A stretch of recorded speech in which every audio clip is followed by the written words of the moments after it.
Je m'appelle Nicole Hudson. J'ai 45 ans et, après de nombreuses années en tant qu'infirmière, je consacre aujourd'hui ma vie au ministère à Sacramento, en Californie. Je souhaite partager mon témoignage sur une expérience de mort imminente qui a profondément transformé ma vision du jeûne, de la prière et du royaume spirituel. Avant tout, j'aimerais savoir d'où vous écoutez ce message. Savoir que nous sommes connectés, même à distance, apporte une consolation particulière.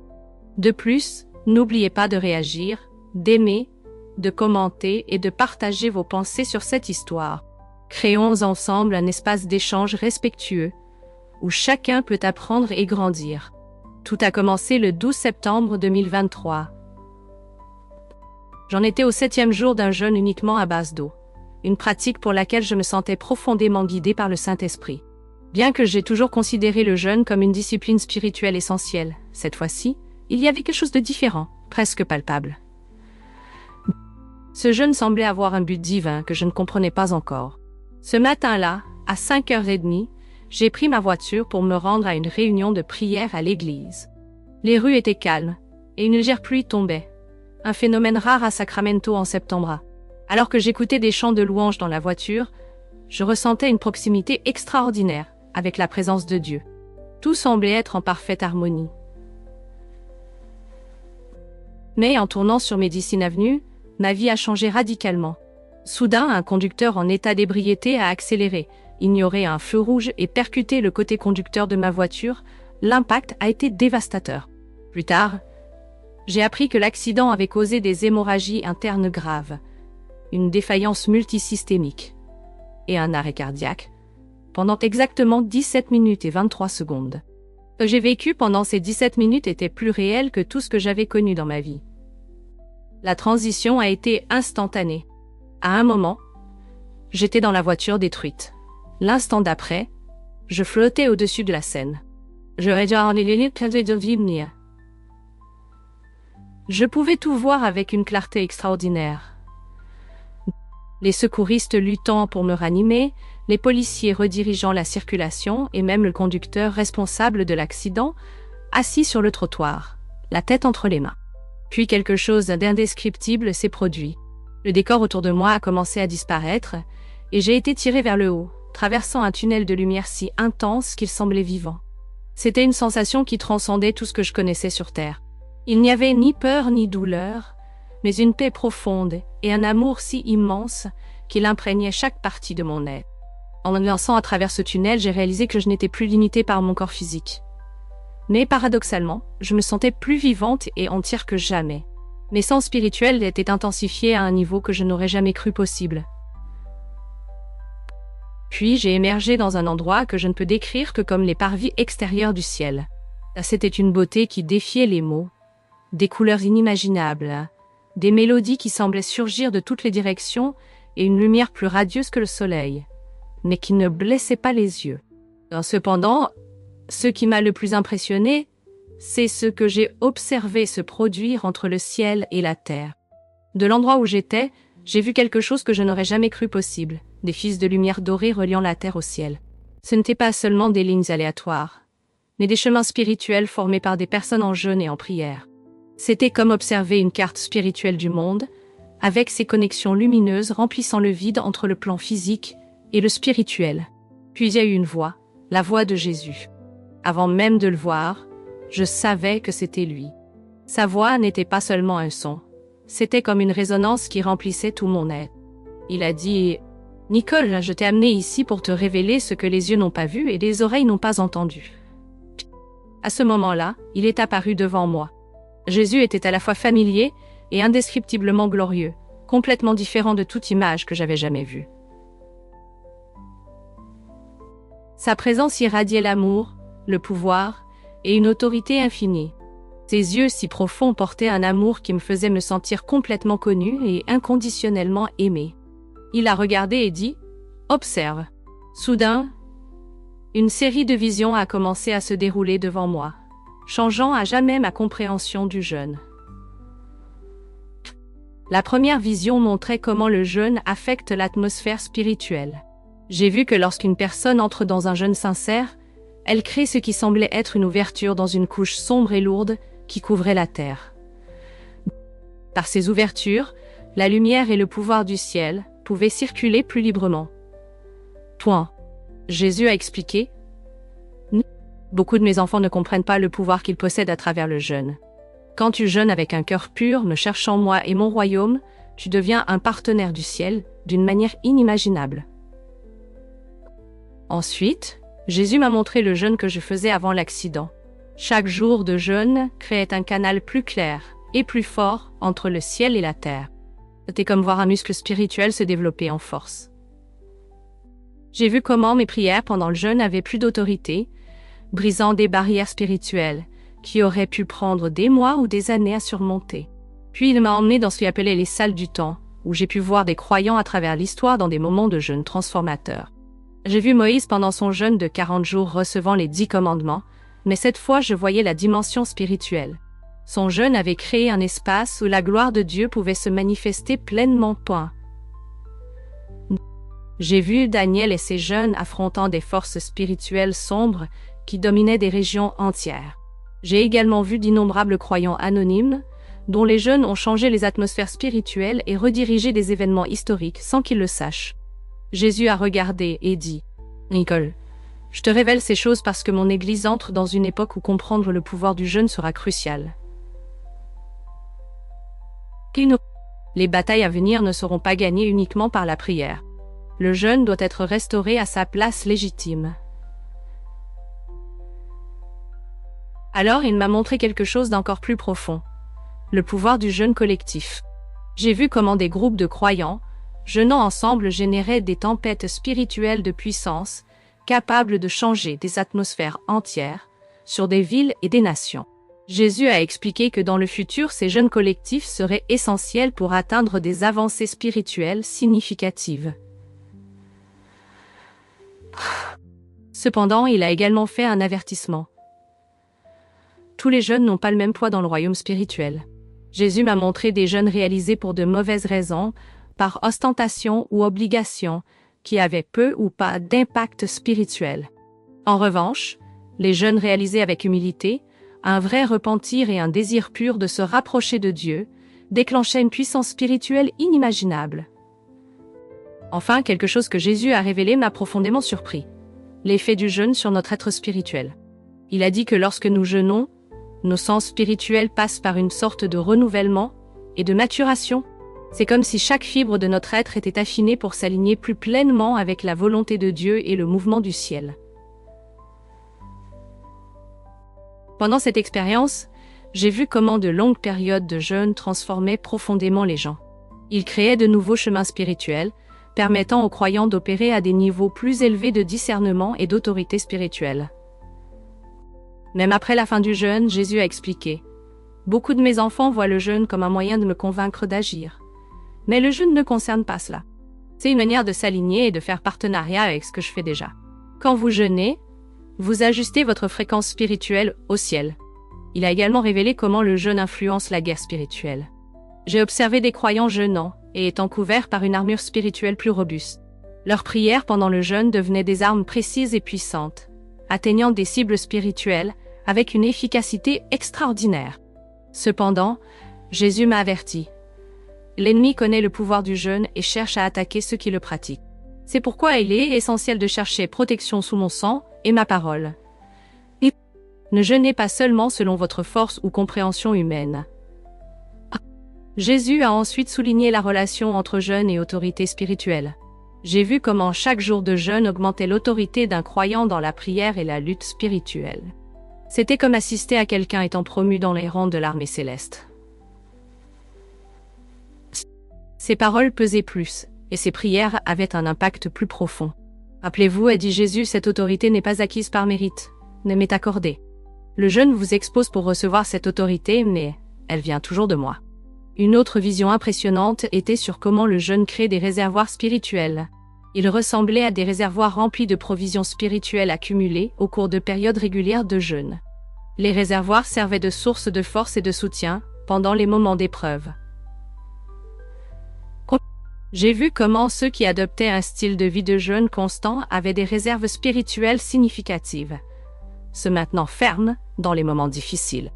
Jésus m'a également montré comment le jeûne enrichit l'adoration. Pendant les périodes de jeûne, notre adoration semblait exhaler un parfum spécial dans les cieux. Un arôme qui plaisait profondément à Dieu. C'était comme si le sacrifice du jeûne ajoutait une dimension unique à nos prières. Et louange. Quand mes enfants m'adorent en jeûnant, a expliqué Jésus, ils créent une harmonie avec l'adoration céleste. Le sacrifice de louange, combiné avec celui du jeûne, porte une puissance singulière. Cependant, le ton de Jésus est devenu plus sérieux en révélant les temps à venir. J'ai vu des défis et des épreuves qui exigeraient que le peuple de Dieu opère à des niveaux élevés d'autorité spirituelle, accessibles seulement par la combinaison de prière et de jeûne. Il a dit, les jours à venir nécessiteront une préparation spirituelle profonde. Le jeûne ne sera pas optionnel, mais une arme essentielle pour la guerre spirituelle. Il doit être compris et utilisé avec sagesse. J'ai également vu comment le jeûne brise des chaînes spirituelles sombres qui symbolisaient l'esclavage, les addictions, les malédictions générationnelles et l'oppression. Quand quelqu'un jeûne avec une foi sincère et des intentions pures, ces chaînes commencent à s'affaiblir jusqu'à se briser complètement. Le moment le plus émouvant a été quand Jésus m'a montré comment notre jeûne se connecte à son ministère continu d'intercession. C'est comme si en jeûnant, nous nous unissions à lui d'une manière spéciale dans son œuvre d'intercession pour l'humanité.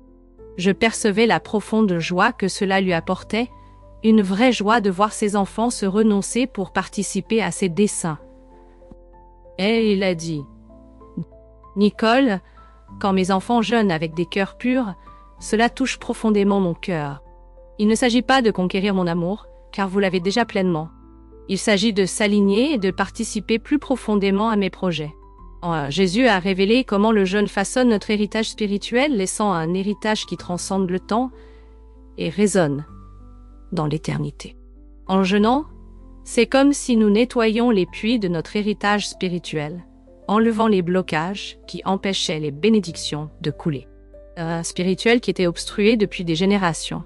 Jésus a montré que le jeûne crée des ponts spirituels reliant différents aspects de son œuvre et de son but. Ces ponts étaient comme des autoroutes par lesquelles le pouvoir de Dieu circulait et continuait à opérer bien après la fin du jeûne. Jésus a également révélé le principe de la multiplication spirituelle dans le jeûne. Lorsque nous jeûnons avec des cœurs purs, Dieu amplifie souvent l'impact spirituel d'une manière que nous ne pouvons pas imaginer.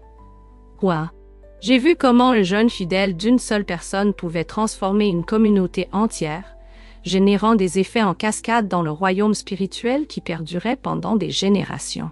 L'impact spirituel du jeûne, expliqua Jésus, va bien au-delà de ce que vous pouvez voir dans le naturel. Souvent, les plus grands fruits de votre jeûne ne seront révélés que dans l'éternité. Une autre leçon cruciale était la relation entre le jeûne et le temps spirituel. Parfois, Dieu nous appelle à jeûner non pas pour des résultats immédiats, mais pour nous préparer à quelque chose qu'il sait être à venir. J'ai vu comment le jeûne renforçait spirituellement les gens avant même qu'ils ne rencontrent des défis. Dans les temps à venir, mes enfants devront apprendre à jeûner préventivement, dit Jésus.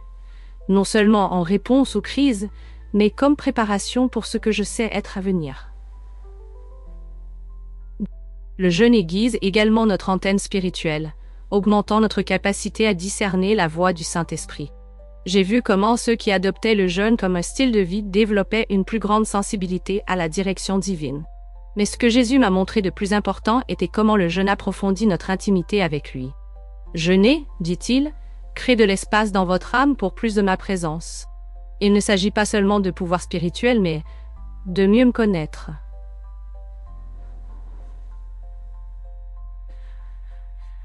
Lorsque mon temps au ciel touchait à sa fin, Jésus m'a donné une dernière instruction cruciale. Il a affirmé que nous entrons dans des temps où comprendre le pouvoir du jeûne serait plus important que jamais.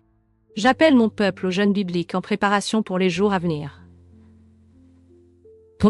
Racontez-leur ce que vous avez vu, dites-leur que le temps est court et que ces vérités doivent être comprises. Avec un regard d'amour et de tendresse qui semblait inonder mon esprit, Jésus m'a rappelé que le pouvoir n'est pas dans le jeûne en lui-même.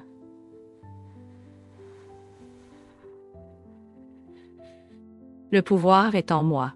Le jeûne vous positionne pour travailler en équipe avec ce que je suis déjà en train de réaliser. Puis en un clin d'œil, je suis retournée dans mon corps à l'hôpital. Pour l'équipe médicale, mon retour à la vie après plus de 17 minutes était un miracle incompréhensible. J'étais complètement restaurée, sans aucun dommage cérébral ni séquelles. 3 mois plus tard, pendant une période prolongée de jeûne et de prière, j'ai eu une autre expérience profonde. Cette fois, elle n'a pas été causée par un accident, mais par un événement cardiaque inexplicable, alors que je priais seule dans la chambre. Encore une fois, Dieu avait quelque chose d'extraordinaire à me révéler. Mon cœur s'est arrêté pendant 4 minutes et 12 secondes. Pendant ce temps, j'ai été de nouveau transportée dans ce royaume familier de lumière. Vivante poinçon. Dès que je suis entrée dans cet espace, j'ai su pourquoi Dieu m'avait ramenée. Il y avait encore quelque chose qu'il voulait me révéler sur le jeûne. Jésus était là, sa présence aussi écrasante et belle qu'avant. Cependant, cette fois, il y avait une intimité encore plus grande dans son visage, comme un ami impatient de partager un précieux secret. « Nicole, dit-il, je t'ai ramené pour te montrer le fruit de ce que tu as appris. » Puis, une vision panoramique s'est déployée devant moi.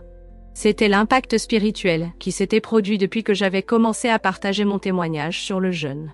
J'ai vu des flux de lumière se répandre sur la terre. Les mêmes canaux spirituels que j'avais observés lors de ma première expérience, se multipliant en intensité.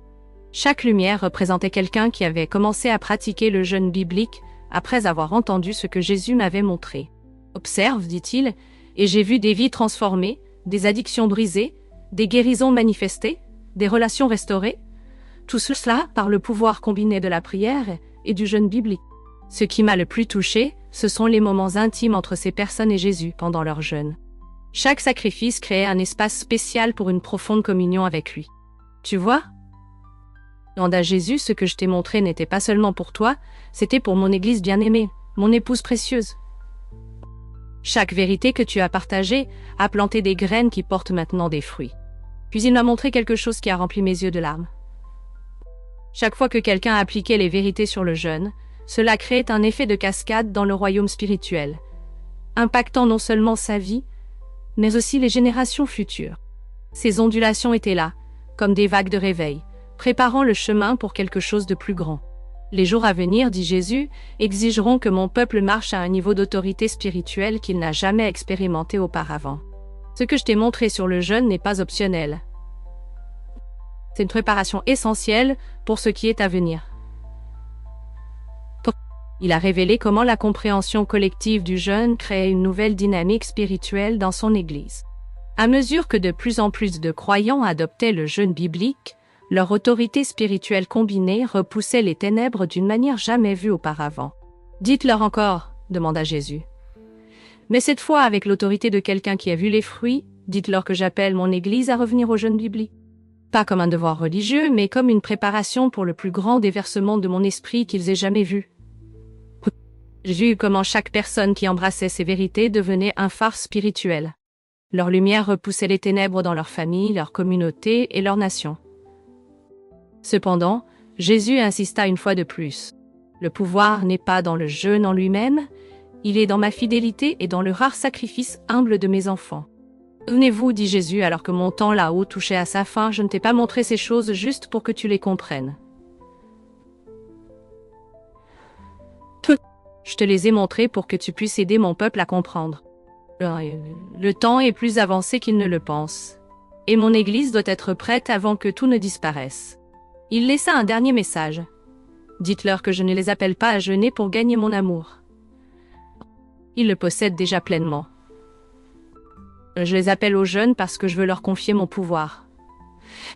Les ténèbres augmentent, mais à travers la prière et le jeûne, ma lumière brillera encore plus fort en vous. Quand je suis retournée dans mon corps pour la 2e fois, j'étais encore plus convaincue du but de Dieu en me permettant de vivre ces révélations. Chaque détail qu'il m'a montré sur le jeûne non seulement résonnait avec les vérités des Écritures, mais se prouvait aussi chez de nombreux croyants qui commençaient à appliquer ces pratiques. Cette 2e expérience a laissé en moi une conviction plus profonde. Jésus appelle son Église à redécouvrir le pouvoir du jeûne biblique, non comme une tentative de manipuler Dieu ou de gagner sa faveur, mais comme un moyen de nous positionner pour faire partenariat avec le ciel en des temps cruciaux.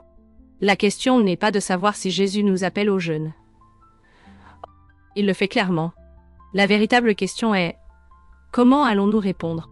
Allons-nous répondre à son appel pour nous préparer à travers la prière et le jeûne pour les jours à venir?